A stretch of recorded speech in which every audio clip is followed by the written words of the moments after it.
Hey, Mama. How are you? I hope you are well and everything is flowing good in life for you at the moment. So today's conversation is an interesting one. Have you heard of FAM? So it's known as the Fertility Awareness Method, and it's a way of working with our cycles to either bring in a pregnancy to conceive or to use it to prevent pregnancy. So it can be used as a natural contraception as well as a natural conception tool. And I had heard about it. I had heard about this FAM, but wasn't really sure quite how it worked. I thought I might be doing that when I actually conceived my children. But it turns out that there's a lot more that goes into this method. And the reason why it's so important for us to understand how it can be used as an option that doesn't rely on contraceptions such as the pill, the coil, and the injection is because there are lots of side effects and residual impacts that we can have from these methods over time. So I wanted to bring someone onto the podcast who could really speak to our choices and to actually give us some information on how we can really empower ourselves as women and as mothers to take that control over our contraception and when we do choose to conceive. So I found Amanda Baumann, who's going to be our guest today, at a women's yoga therapy training. And she was really passionate about her journey and how she came from understanding this from a personal experience to being a practitioner that actually supports women through understanding their cycles and their body's wisdom. So Amanda Baumann is a certified fertility awareness educator. She provides one-to-one coaching to women wanting to come off hormonal birth control and to women wanting to maximize their chances of conceiving naturally. Amanda also runs a weekly in-person womb wellness yoga class in Crystal Palace, as well as nourishing postnatal womb yoga circles that provide restful and supportive community for mums. She's also a mother herself to a 2-year-old girl, and really helps us to unpack how this method can work for us, what the benefits are, what the drawbacks may be, how to know if it's right for you, when to use it, how to use it. And she's also gifted us a really beautiful guide that I will include a link to in the show notes. So stay tuned. Any questions, any thoughts that come up for you, make a note and hit me up in the DMs on social media at soulmamajourney.com. But for now, enjoy this conversation with Amanda. Welcome, Amanda, to the Soul Mama podcast. It's such a pleasure to have you here. How are you doing today? I'm good. Thank you for having me, Nahanda. I'm doing really well. Thank you. I'm really excited to be here. So when I was conceiving all of the ideas that I wanted to explore for women and for mothers listening this season, one of the things that came through was really understanding the power of our cycles and understanding how we can really come into sovereignty around that. And I was thinking about who I could bring on to deep dive into this topic. And you came up because we did some training together. And I know that this is a passion of yours. So could you just explain what you do and what brought you to this work? I could talk about menstrual cycles until the cows come home. So I'm really excited to be chatting about it today. So I am, I'm a mum. I have a 2-year-old daughter. I'm also a fertility coach, and I predominantly support women pre and post-pregnancy. So I do this through womb yoga, which is the training that we did together a couple of years ago now, and fertility awareness education. So that's sort of empowering women to understand how their cycle works so that they can use that information to make decisions about how they manage that, whether for natural contraception or in order to conceive. And I kind of came to this through my own experiences. So I had been on the pill, like a lot of women. I was put on the pill quite young to regulate irregular periods. And I put that in inverted commas because it doesn't actually do that. But they don't tell you that when they give it to you. And then I had a lot of troubles with my mental health whilst I was on the pill.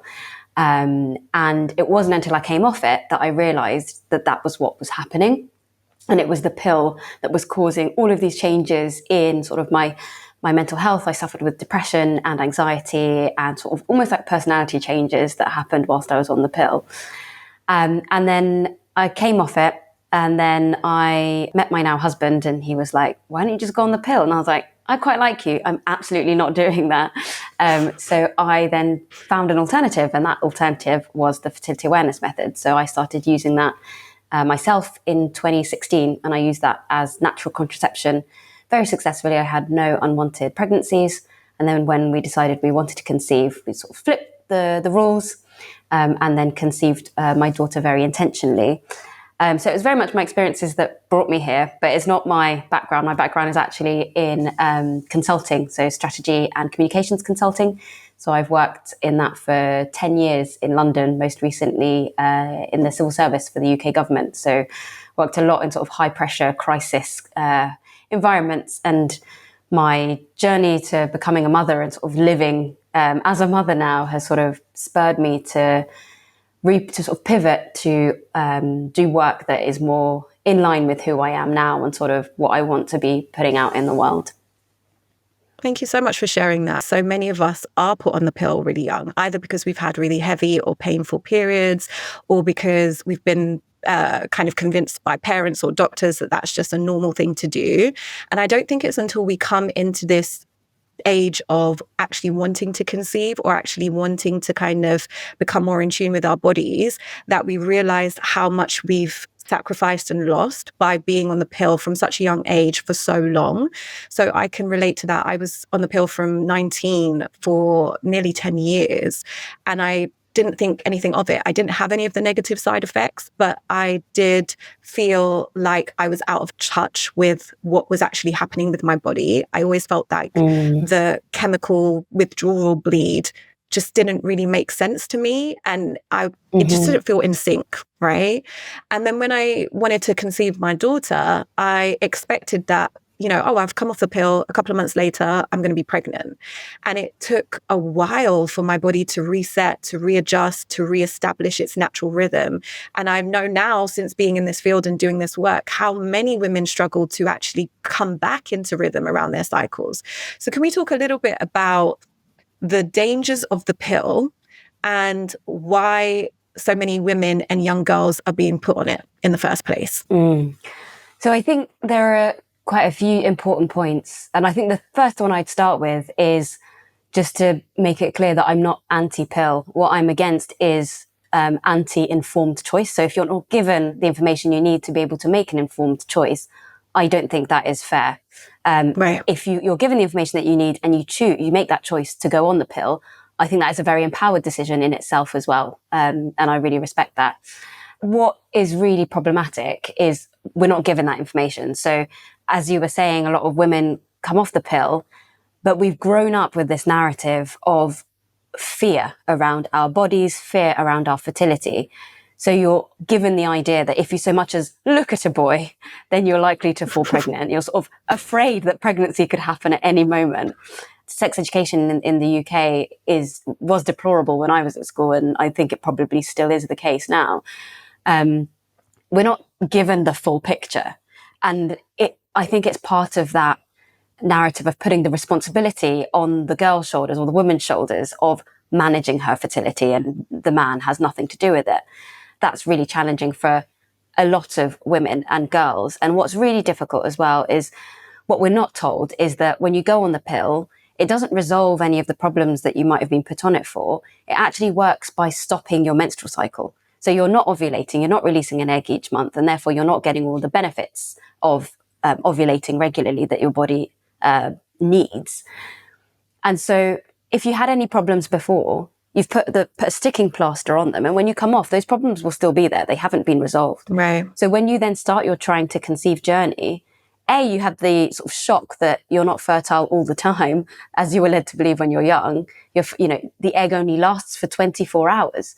And you're like, how am I meant to pinpoint 24 hours in order to get that egg fertilized? So you get that. And then you also, if you have any other menstrual cycle issues that were pre-existing, like endometriosis, PCOS, none of those have gone away. They've just been plastered over. So you then have to face all of that all over again. And even if you didn't have those problems, when you come off the pill, it does take a long time for your fertility to return. So for the majority of women, it can take sort of up to 6 months and beyond for their normal cycles to return. So if you're coming off the pill and you want to conceive quite quickly, that can be a lot emotionally. And that can make your trying to conceive journey really, really difficult as well. And so I kind of held it like almost a detox from the continual chemicals, substances, and hormonals that I was ingesting. You know, for me, it was a daily pill, right? And so I kind of thought, okay, maybe there's like this detox process that I need to go through to almost rid my body of a lot of those chemicals so that I can be in optimum condition before I conceive. What are your thoughts around detoxing from the pill? Yeah, I totally agree. And it's something I really encourage women to do is to, if they can, give themselves time to come off the pill at least a good 6 months before they want to conceive, before they even want to start trying conceiving. And the main reason for that is the part of the way the pill works is it actually impacts our body's ability to absorb vitamins and minerals to the same capacity than we would off the pill.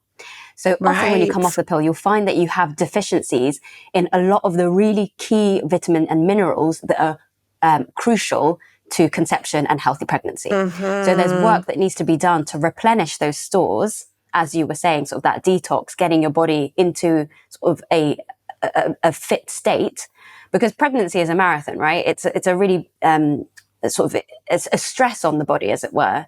So you need to make sure all your stores are where they need to be. And so it's a good idea to give yourself that time. You can, work with your doctor, get blood tests to see where you need to be really focusing, and then use your diet and perhaps if supplements are right for you, supplements to get yourself back to that point. So there's the physical side of things. And I think there's also the more sort of emotional side of things as well I think it's really important to start that work of reconnecting to your body, because often we're sort of pretty disconnected from it, particularly if we're on the pill. We take the pill, we don't really think about it. We have the withdrawal bleed, which isn't a true period, but often we don't know that's not a true period, and then keep going. And it's a really crucial time in that sort of preconception time to be able to come back to your center, to be able to reconnect to your body, because if your goal is to conceive, you're going to be going on a journey of where your body is doing incredible things week by week to grow this human being. And having that connection to your body, that deep understanding, that deep knowledge and connection to that wisdom your body holds will serve you so well on that journey of pregnancy and into birth and into mothering and beyond.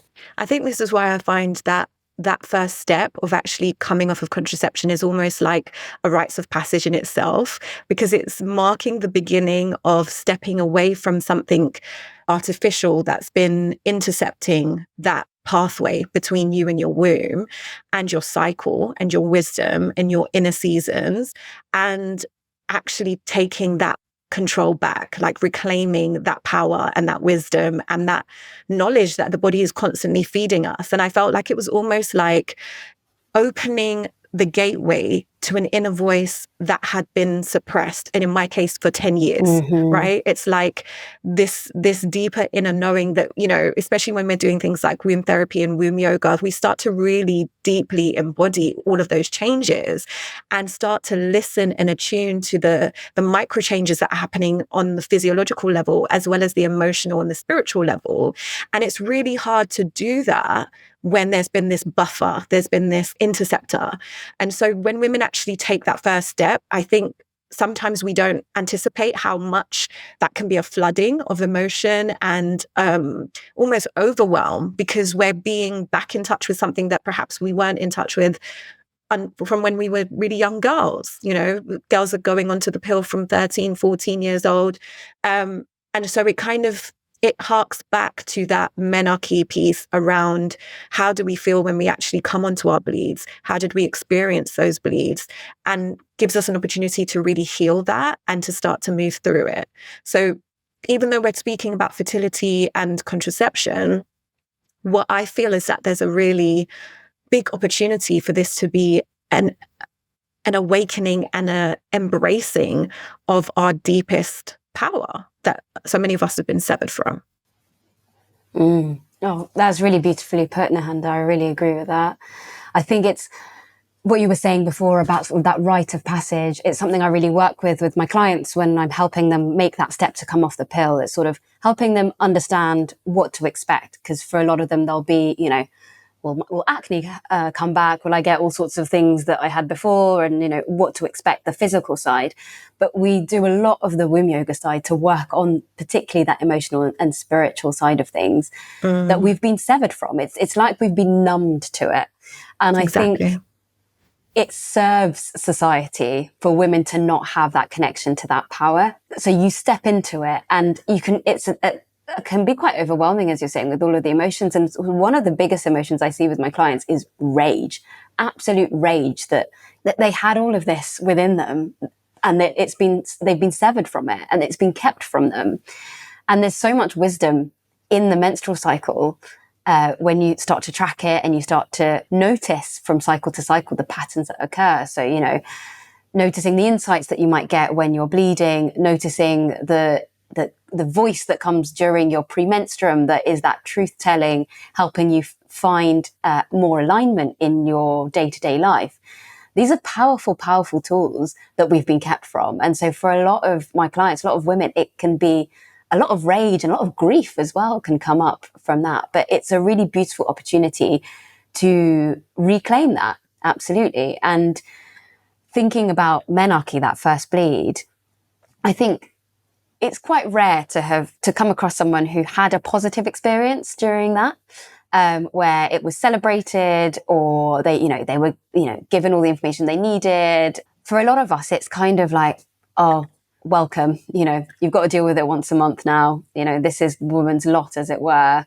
Hide your tampon up your sleeve when you're going to the bathroom to change it. Don't tell anyone. It's a shameful thing. And so we then hold a lot of that shame in our bodies. And coming off the pill and reclaiming that your cycle and the wisdom that's within it is a bit like you can live it like a second menarche, but you can live it in a way that you want to. So you can celebrate that. You can, reclaim that power, reconnect to your body and actually benefit from the wisdom that's in there and start to move through those feelings of grief, move through those feelings of shame to get to a point where, okay, if you have a particularly difficult cycle with something like endometriosis, that can be a very painful process for you. Yeah. So it might not be that you get to the point where you're loving your cycle because it's associated with a lot of difficulty, but you might get to a point where you're able to sort of broker some sort of uneasy truce, as it were. You sort of are able to live with the rhythms of your body and understand the wisdom that's there and what your body's trying to tell you and find ways to work with it. And I'm conscious when we're describing this, it can sound like we are sugarcoating something that a lot of women find a real struggle. One, because of heavy bleeding or because of intense pain. A lot of women can be bedbound during their cycle. And so for them, the pill has been a real relief, from not having to deal with that on a monthly basis. So for women who have a sense of fear around coming back into alignment with their cycle and the pain and the kind of negative symptoms that they've associated with that, what hope is there? I think that's a really, really important point. It's important to point out that it might not be for everyone.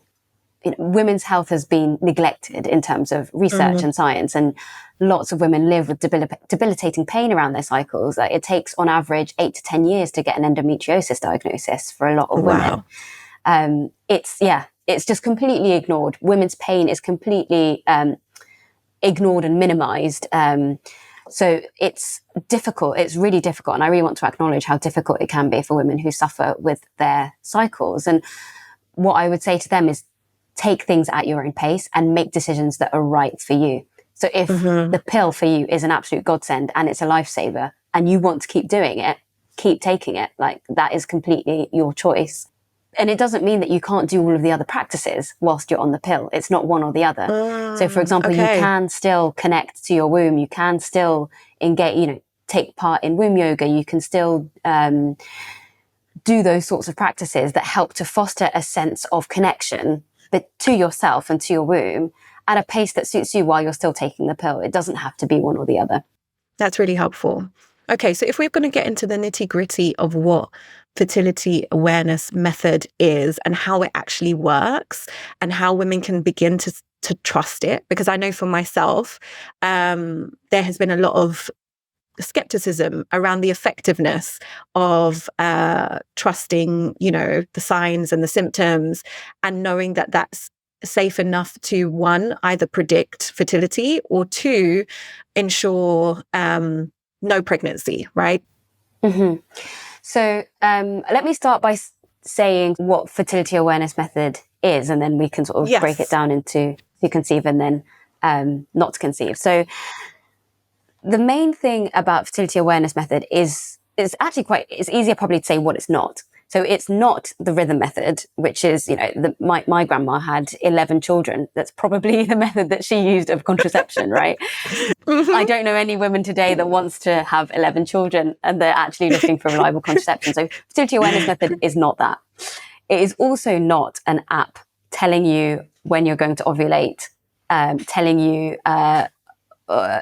because ovulation cannot be predicted. So an app that's telling you you're going to ovulate on this day, you're basically playing Russian roulette. Fertility awareness method is an umbrella term for lots of different scientifically based methods of understanding your fertility. And it's existed for quite a while. And each method will use a combination of things. So you might be tracking your cervical mucus to see changes in that to identify when you're fertile. You might be tracking your basal body temperature. And you might be using LH strips, the strips that you sort of pee on to look for an LH surge, the surge of the LH hormone. And you're using this combination of information to identify what we call the fertile window. Okay. And so the method I teach is called the symptothermal method. And that is where we track the cervical mucus and the temperature together. And we use both of those signs. And crucially, what we do is we interpret them ourselves. So we learn the rules of the method so that we know how to interpret these signs ourselves. So we have that power in our hands. We have that communication with our bodies on a day-to-day basis. So these are bodily signs that change throughout your cycle. They're influenced by the dance of hormones that happen every month. I don't know if you remember when you were at school, that graph of your menstrual cycle hormones with like this one does that, estrogen, progesterone, and so on and so forth. Yes. So as those levels change, you can see those signs in your body. So we use cervical mucus to open the fertile window. We track our basal body temperature to identify when we've ovulated. And then we cross-check the two to identify when the fertile window has closed and therefore when you're infertile for the rest of the cycle. So that's sort of the method in and of itself. Okay. So before we go any further, what if you don't have regular cycles? So I think it's even better for people with irregular cycles. Okay. Because because you're looking at your signs every single day. So you take your temperature in the morning, and what we're looking for is a shift to be able to identify when you ovulate. So often we're told a normal cycle is 28 days and you ovulate on day 14. But this is complete nonsense. Around 12% of the population, 12% of women have a 28-day cycle. By that science, that would mean the majority of women are abnormal, right? But That's not actually the case. And ovulation doesn't always happen on day 14. So ovulation is a bit of a delicate beast, as it were, because it's affected by things that are happening in your life. So if you're under a lot of stress, what can happen is your ovulation then comes later. You might not ovulate till day 20. So what we're doing, and if you have irregular cycles, you might find that your ovulation changes as well. So for most women, ovulation will change from cycle to cycle. It won't always be the same day. Sorry, Amanda, I have to interrupt because I have used a natural cycles app to measure my cycles, and I am within the 28-day range. And so I always assumed that I ovulate on day 14. And the app would tell me that's when it was happening, and my temperature would be taken every morning to input into that. So that's how I intentionally conceived my daughter. But I didn't realize that actually there was a potential that I could be ovulating at a completely different time. I know a lot of women who've been using cycle tracking apps to get pregnant or avoid pregnancy, and it hasn't gone to plan. And now what you're explaining really just identifies why that is such a problematic expectation to have.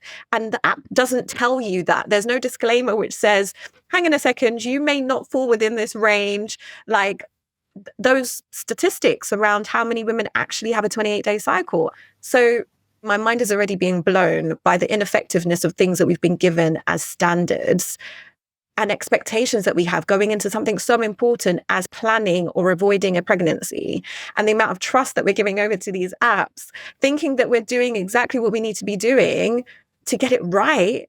And there's still this gap between what our bodies are actually doing and what these things are telling us they should be doing. Just on the app point, so I always caution against, particularly for people who are not wanting to conceive, and particularly people who have irregular cycles, from using apps like that, precisely because you're not getting the information that you need.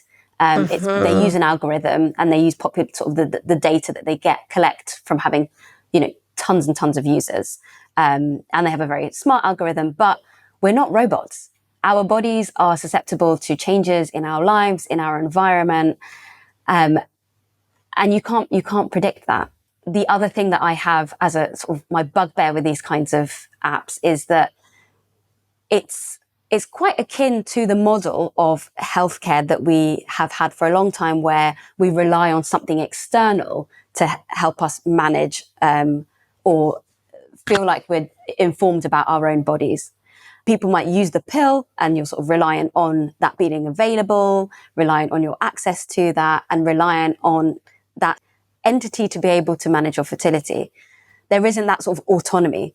And then for women who then decide, actually, I want to come off that, I want something more natural, I'm going to use this app that's going to basically sort of do all the work for me. My bugbear with that is, again, it's taking away your power. And I don't know whether it's still the case, but when that app, Natural Cycles, first came out, they didn't include cervical mucus observations. I think you can probably input it now. But at the time, their reasoning, I think, or the reasoning was that cervical mucus observations are too difficult to learn and it's too subjective. So, that's why we don't offer it, or they didn't at the time. And again, it's that idea of sort of disempowerment of your body's too complicated. Like you can't handle it. You need something else to do it for you and to give you the information. Yeah, no, I completely get that.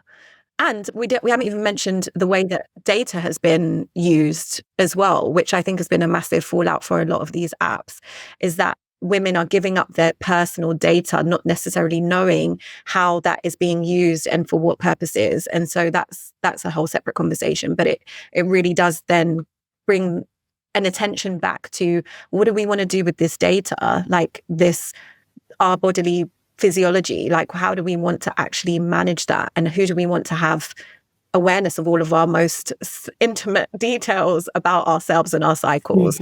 Yeah, the trust piece, I think, is massive. The responsibility piece is also a big one, because a lot of women have that head association of like, okay, other people might be able to trust their cycles, but I don't know if I can trust mine because of all of this irregularity. And so it's really refreshing to hear you say that actually that's a really beautiful opportunity to get really intimate with your cycle and to really learn what your body is telling you and to begin to lean into that trust. So you've got these 3 markers that we're measuring every single day. And you're saying that the crossover of that data will clearly indicate when you've ovulated. So you can then use that information to confirm retrospectively that you've ovulated, and then we cross-check that information to then say, okay, ovulation has happened, you are no longer fertile. And the sort of the fertile window is about 6 days, and it's 6 days because in the right type of cervical mucus, fertile type cervical mucus, sperm can live for up to 5 days. Yeah. The egg itself is viable for 24 hours. And so putting those two together, we get a 6-day window in your cycle of when you could potentially get pregnant. So but the rules sort of add an extra buffer of a few days either side of that. Okay. Just to be a bit more conservative, to make it more reliable in terms of contraception. So the symptothermal method that I teach is actually up to 98.2% effective as contraception with typical use. So it is, once you've learned the method, it is effective. And that's another thing is, you can learn the method, and if it's financially viable for you, you can learn with an instructor. That's when you get those higher rates, or you can self-teach using books and so on and so forth. But once you've learned, it's a kind of method that accompanies you along your entire years of fertility, so right through to menopause. So what happens if you are experiencing a period of illness, or you've got a temperature, or there's something that's going to set your data off for that month? Yeah. So within the method, we learn rules for mitigating those sorts of life events, because life happens, right? And it depends on where that happens in your cycle, with how we interpret the data and how we then open and close the fertile window. Okay. So what you described is how you would use it if you were going to be preventing pregnancy. So using it for contraception without any additional kind of necessary tools, you could just be measuring these 3 signifiers that your own body is producing on a daily basis at the same time, tracking that, and then being able to confirm once ovulation's happened, then the rest of that period in your cycle is going to be safe for you to engage in intimacy with your partner, right? Absolutely. And you have a period of relative infertility at the beginning too, but you need to learn the rules of the method to identify when that period is, so and how long that is. There are certain rules and markers that we use within the method to identify that period of relative infertility at the beginning. Then you have your fertile window. Then you have definite infertility after your fertile window. Okay, clear. So then if you want to use it to get pregnant, how can you predict when you're likely to ovulate? Mm-hmm. So the beauty of it is you learn to track your cervical mucus, and cervical mucus is the number one sign, in my view, that you want to be tracking if you are trying to conceive, because it gives you a clue as to what is happening in terms of ovulation approaching. So we're tracking our cervical mucus, and you might find that, so the typical pattern that you'll might find is you have your period, then you have a period of dry where there isn't anything. And then you might get some like sticky, creamy cervical mucus, and then you get something that's very stretchy and very lubricant and very wet in feeling. And then it will come back to sort of dry or nothing again. And we're sort of looking for that sort of movement in the cervical mucus, and finding your pattern to tell you when to have intimacy with your partner. And the point I made earlier about sperm being able to live up to 5 days in fertile cervical mucus is really crucial, because if you have intimacy during that time of your fertile cervical mucus, even if the egg doesn't pop out for another 2-3 days, the sperm is in the right place at the right time to be able to fertilize the egg. So you don't have to pinpoint that 24 hours that the egg is viable for. And even within those 24 hours, it's only fertilizable for 12 hours within that. So you don't have to pinpoint that. What we're doing is, by using our cervical mucus, we're opening up the range of time that we've got to try and aim for pregnancy. So the benefits of that is that it improves accuracy. So the NHS guidance for intercourse for when you're trying to conceive is to have sex every 2 to 3 days. Yeah. Which for me is like absolutely madness, because the fertile window is only about 6 days. It gets so intense. And if you're doing that month after month, it's such a vibe kill, right? Totally. I don't know how many women listening have been there, but if you're using an app or you're using something to measure your potential ovulation window, and you send that text to hubby and it's like, okay, it's time. And it's like, okay, depending on how long you've been on that journey, it can be really pressure filled, anxiety laden. It can really become something that really counters the whole vibe that you need to be in that place of abundant overflow, pleasure and bliss and ecstasy, which is the ideal scenario that we're wanting to create a child from, right? There is that real pressure that couples I know who are trying to conceive can experience when you're really trying to pinpoint this time and trying to hit it as many times as possible within this window. So what you're describing, what you're explaining, feels like it could actually be a lot less anxiety laden, and could actually give some ease to the predictability of it, and to the expectation around what's happening in the woman's body at that time. Absolutely.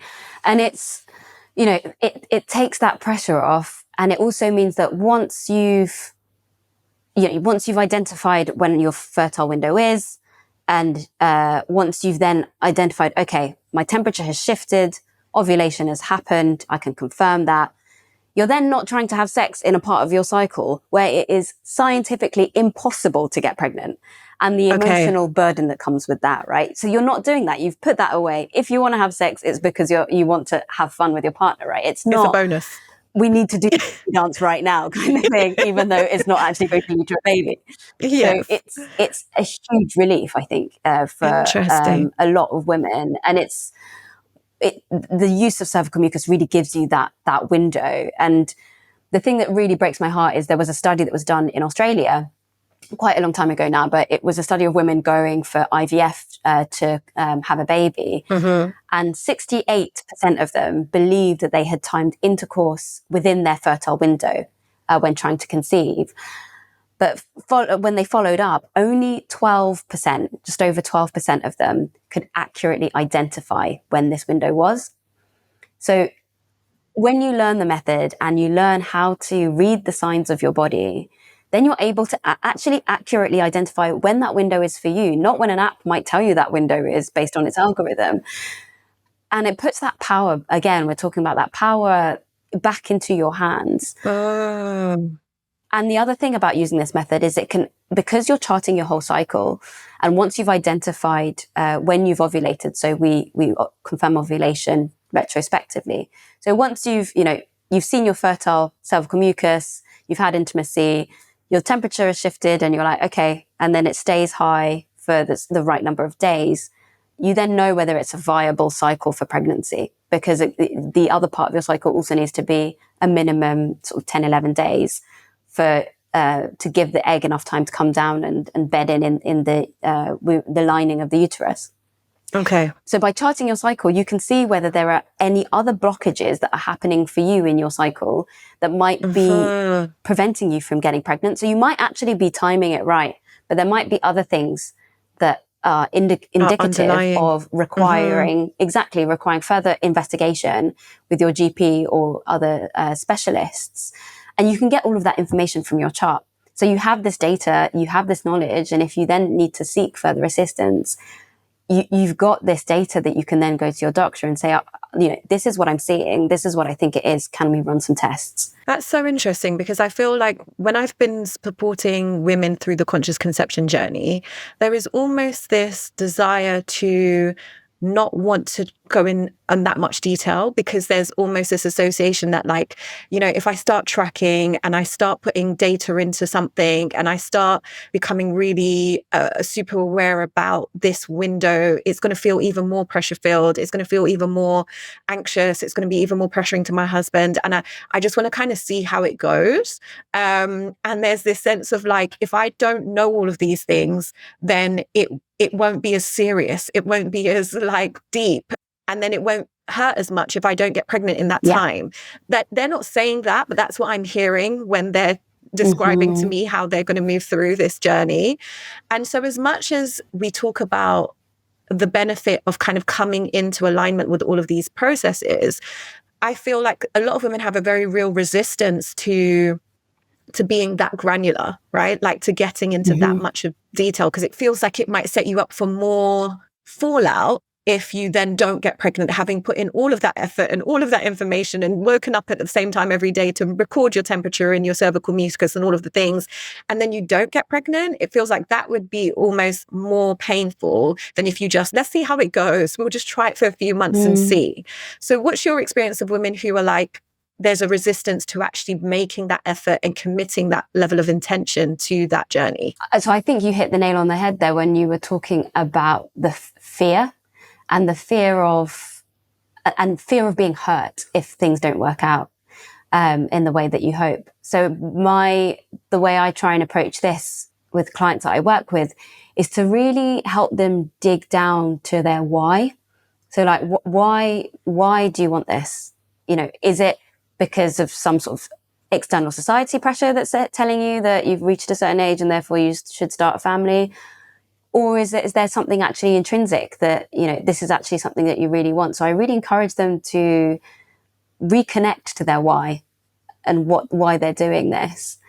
And that's where a lot of the softer practices, so I teach the sort of science-based stuff, but I also incorporate a lot of the softer practices of womb yoga and connecting to your center and helping you connect to your root and the power that's there and and the messages that lie within, to really help women come back to themselves, reconnect to themselves, because this is a decision that has to come from within.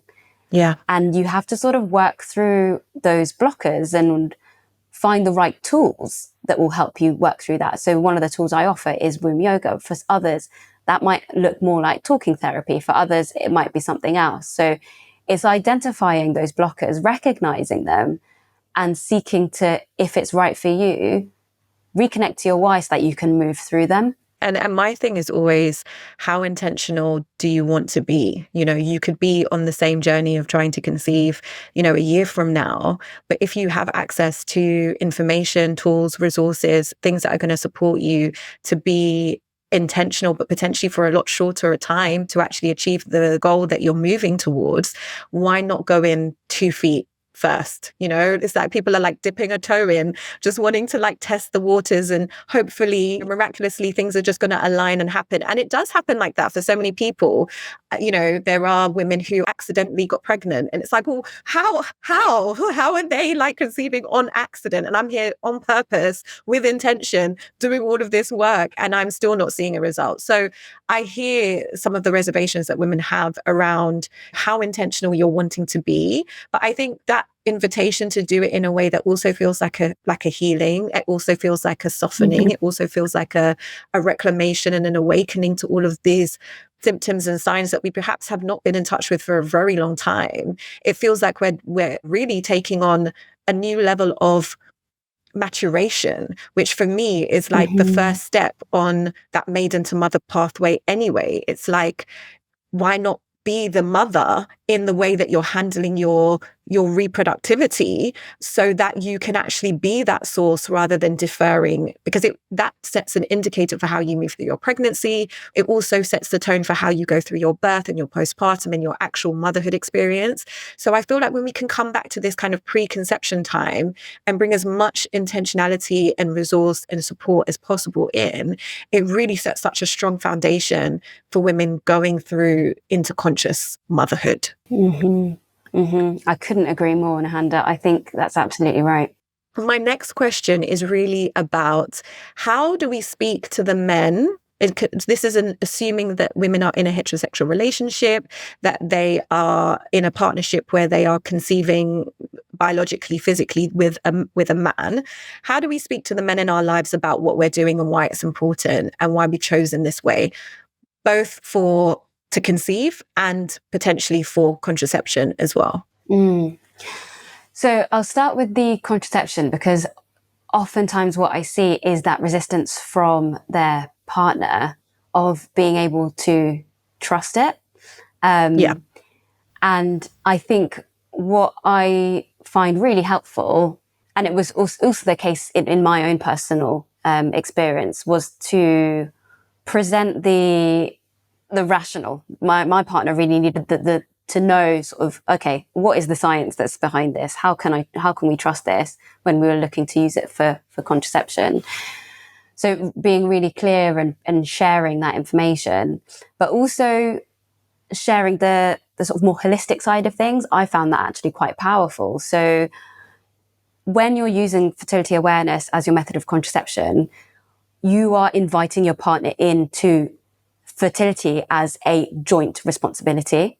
It's not just for you as a woman to go and sort out and make sure you don't fall pregnant when you don't want to have a baby.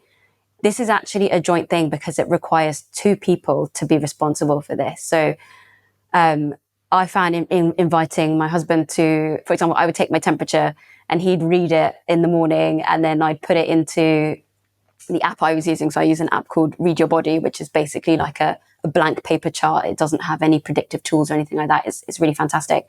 And then I'd input it into that, and having conversations around, okay, you know, where are you in your cycle? Are you fertile? Are you not?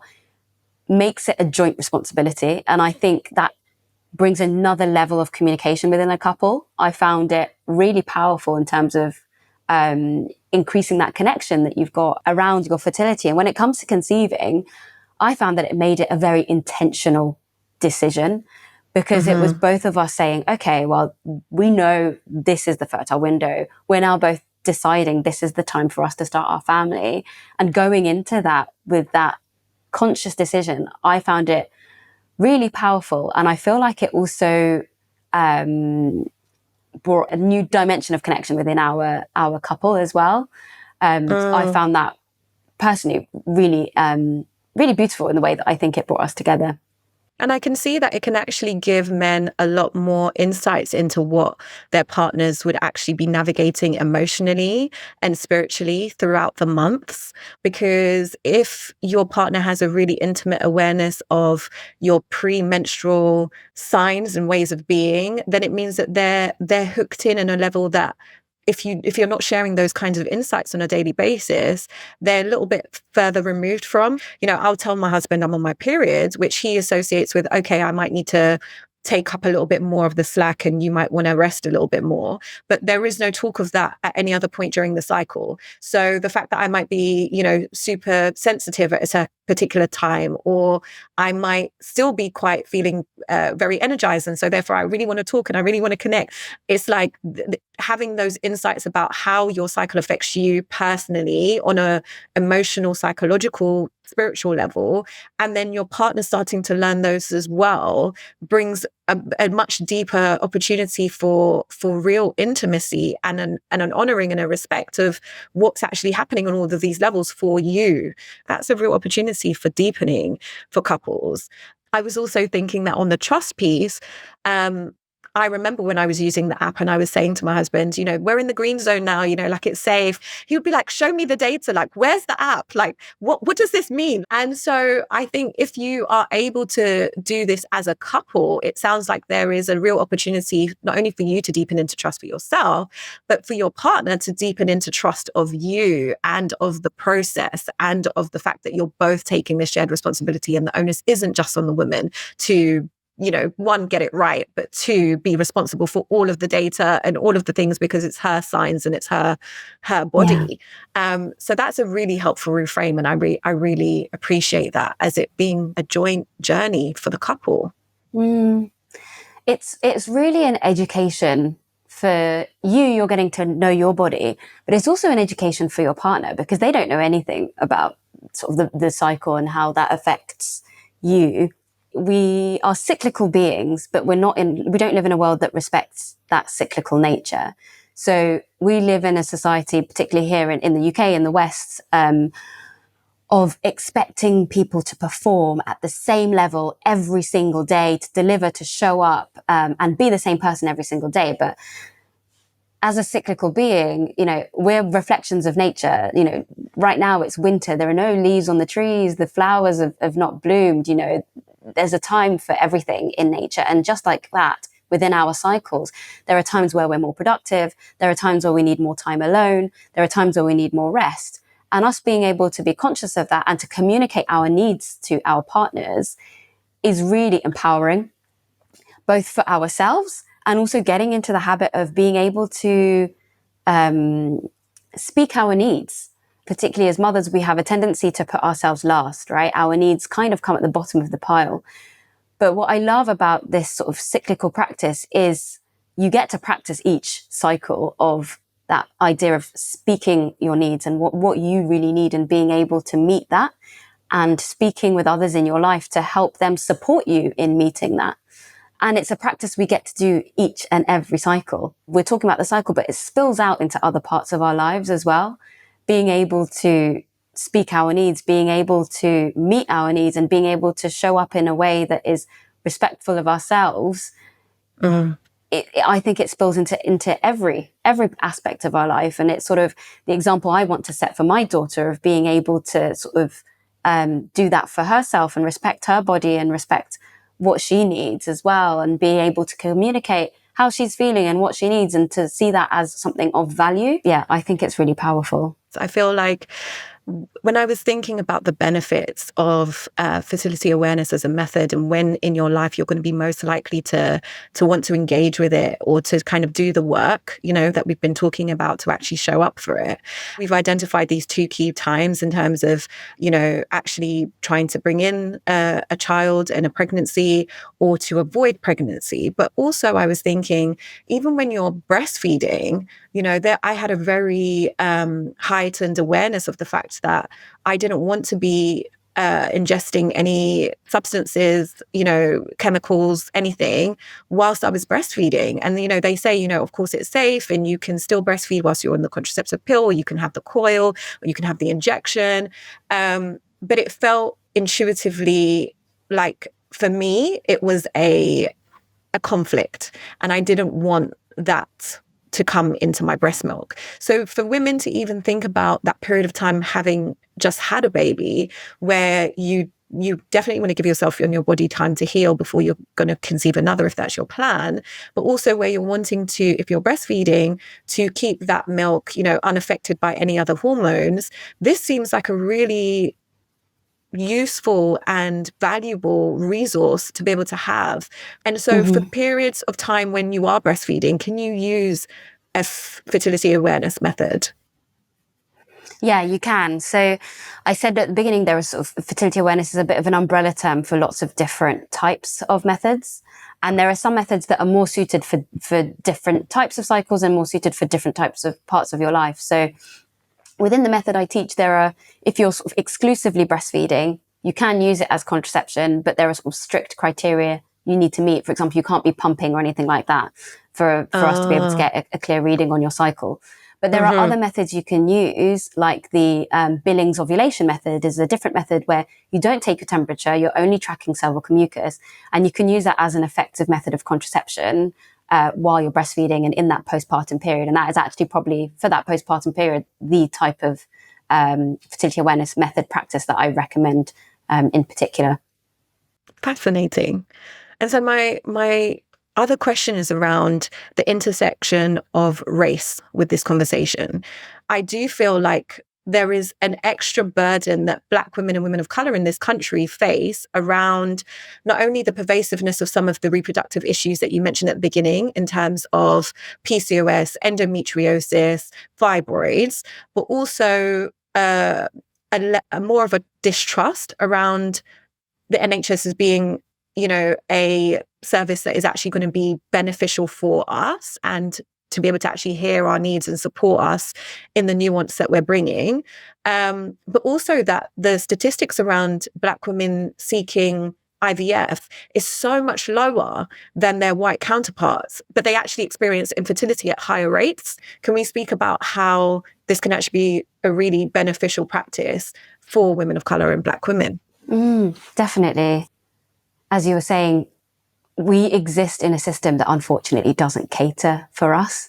I was pregnant when the Embrace report came out that saying that Black women were 5 times more likely to die in childbirth and postnatally than their white counterparts. And for me, that was a wake-up call of, right, I actually need to educate myself so that I can advocate for myself, because unfortunately this system is not set up to cater and look out for people like me. And I think these practices are really beneficial in terms of helping women understand their bodies, understand themselves so that they can advocate for themselves. So what we were talking before about that practice of being able to put your needs, higher up than they might not come first because it takes a lot of practice, but higher up than at the bottom of the pile. That practice of doing that will spill over into other ways. These reproductive issues hit Black women more than their white counterparts. So if you are experiencing that, being able to then advocate for yourself and seek the help that you might need and that you might want. And it's sort of a practice of helping us to value ourselves in a system that doesn't value us. And I think this supports us to be sort of better mothers to ourselves, to our children, and to set that example. By doing these practices, you develop a certain level of compassion for yourself. When you start to be like, okay, I need to rest, so I'm going to give myself rest. you start to develop a level of compassion and a restored sense of self. So we sort of start to redefine our relationships, both to ourselves and to those around us. And I think we have to start with ourselves before we can expect the system to start to look after us. So if we can empower ourselves with the knowledge, the language, and the sort of trust of ourselves, then we're able to advocate in a world that is just not there to look after us, not there to look out for us. I feel that. I feel that as a real gift. And so at this point of the conversation, I tend to ask this question to all the guests, which is, what has been the biggest lesson that motherhood has taught you personally so far? Through becoming a mother, I've learnt to mother myself. So it's made me really conscious about the sort of self-talk I have to myself, that voice in your head that tells you that, you need to do more, or you shouldn't rest, or, you're not good enough. And it's made me really conscious of that, and made me really think about the example I want to set for my daughter, and, think about, okay, well, you wouldn't talk to your daughter with that voice, so why would you talk to yourself with that voice? And learning to meet myself with more compassion, particularly in the times where, I get it wrong and I don't mother in the way that I might like to, because I'm tired, or because, I'm ill, or there are all sorts of other things going on. Life. And just being able to, yeah, exactly. Being able to meet myself with compassion, I think that has been the biggest lesson I've learned in motherhood. And so for women who are listening, who are intrigued and who are thinking, okay, maybe this is something that I could use either to, aid me in my conception journey or to prevent pregnancy as a contraception method, how can they connect with you and your work? Yeah. So if they head to my website, which is fertilityrising.com, and sign up to my newsletter there, then they can keep up to date with all the things that are happening. They can also find me on Instagram at fertility_rising. So I'm running a few womb yoga workshops, and I always say that that's sort of the best place to start if you're interested in any of this. It's quite a nice embodied way to start to reconnect the mind with the body, and listen into the wisdom of the body as well. And you were also really generous in giving a free tool that I'm going to link to in the show notes that women can actually download and begin to start to map these initial kind of seasons. Can you just speak a little bit to that and how women can use it? Yeah, absolutely. So that is the practice of menstrual cycle awareness, which is slightly different from fertility awareness in that it's not a method of contraception, and it's not a method for conceiving. But what it is, it's a method of cultivating awareness. And I think awareness is at the heart of everything that we've been speaking about today. And so you can download that, and inside they'll find like a wheel. And you can use that at the end of each day, note down one word that sort of summarizes how you felt that day. And you note it down on the chart, with day one being the first day of your period. And then you go through the rest of your cycle. And you'll find, and this is a really great practice of listening in to how your cycle affects how you feel on a day-to-day basis, who you are and how you show up, and being able to move with more ease as you start to do that cycle after cycle. You start to notice patterns, around day 23, I start to get a bit of a wobble about, my whole life, what am I doing in my life kind of thing. But if that happens on day 23, you're able to give yourself a bit more compassion on that day, and know that that's coming up. And you might know that, and other points that you get super tired, or you want to spend more time on your own around certain days. And once you start to have that, to do that, and you start to see those patterns, you're then able just to move with more ease in your life. And I find that cultivating that awareness is a really great first step to then perhaps going down the fertility awareness method route, where it requires a bit more of an investment, because there is a learning curve to that. But it's a really nice, gentle introduction. And you mentioned that there were some books that people can use to kind of self-educate as well when they're on that journey. Were there any others that came to mind for you? So there's one in particular that's actually quite a good starting point. It's called Period Power by Maisie Hill. That's a really great introduction to your menstrual cycle and this practice of menstrual cycle awareness, of noting how you feel every day and tuning into how the different parts of your cycle have an impact on your day-to-day life. If you're interested in learning the fertility awareness method, so you know you're looking for a method of natural contraception or you're looking to conceive and you want to self-teach, there is a massive, a book that is super, super thick. It's called Taking Charge of Your Fertility. You can get it often on sort of secondhand. It's quite an old book. You can get it secondhand. So that's quite a good resource for self-teaching. And as I said, if you are able to invest financially, the app Read Your Body has a directory of teachers that teach various methods of fertility awareness, so you can sort of find the method that's right for you. I personally teach the symptothermal, which is the cervical mucus, and the basal body temperature. So if you're interested in learning that, get in touch and we can definitely have a chat about whether that's right for you. Brilliant. I feel like you took us back to school today, but it's so necessary. It's like it's been a whole education, because even when we are practicing the things that we think are awareness or are kind of like deepening into our ovulation cycles, there are so many ways which you've described so beautifully that we can miss the mark and we can still be off track with something that is so integral to our health, to our wellness, to the choices that we're making around our families and as women and as mothers. So to really have this laid out in the way that you've done today, I think is going to be a real gift for women. So thank you so much, Amanda. It's been such a pleasure. Last gift that you would give to women listening, for mothers anywhere, what would that gift be? It would be to rest. That has been the biggest game changer for me. I've been practicing since I've become a mum a lot of yoga nidra. And I know you've spoken about that on your podcast previously. So giving yourself permission to rest, to take the rest when you need it, would be sort of my number one gift. Beautiful. Thank you. It's been a pleasure. Thank you so much. Thank you so much for listening to that conversation with Amanda.